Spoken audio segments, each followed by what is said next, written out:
Cockroach जनता party के बारे में इन साहब जी ने जो कुछ भी कहा था वो तो सब सच हुआ होता दिख रहा है। आइए सुनते हैं क्या कहा था इन्होंने।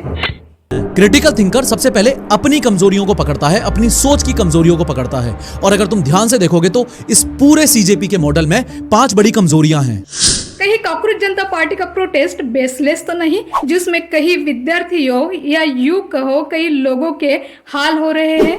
नेटवर्क भले ही कितना ताकतवर हो, लेकिन वो बिना सही स्ट्रक्चर के अपना गोल ही तय नहीं कर पाता। कॉकरोच जनता पार्टी के फाउंडर अभिजीत भाई दीपके को पहले से ही पता था कि केंद्रीय शिक्षा मंत्री इस्तीफा नहीं देने वाले, फिर भी जो बात संभव ही नहीं उसके लिए अपनी हाल अपेष्टाई करके आंदोलन करना, क्या इसे सही स्ट्रक्चर कह सकते हैं?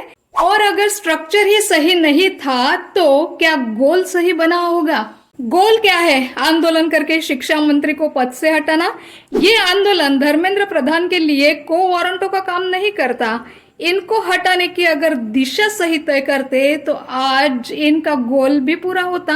और अगर बीच में एक भी गलती या एक भी सेटबैक आ गया तो उसे संभालने वाला कोई नहीं है। आपको क्या लगता है इस प्रोटेस्ट को संभालने वाला, आगे लेके जाने वाला राजा के सेटबैक के बाद कोई सेनापति है? अगर है तो कौन है? कि इंटरनेट के गुस्से की शेल्फ लाइफ बहुत शॉर्ट होती है। ये गुस्सा कुछ ही हफ्तों में अपने पीक पर पहुंचता है और फिर अगला ट्रेंड आते ही ठंडा पड़ जाता है। और तो ये जितनी भी एनर्जी है, ये सारी एनर्जी भाप बन के उड़ जाएगी।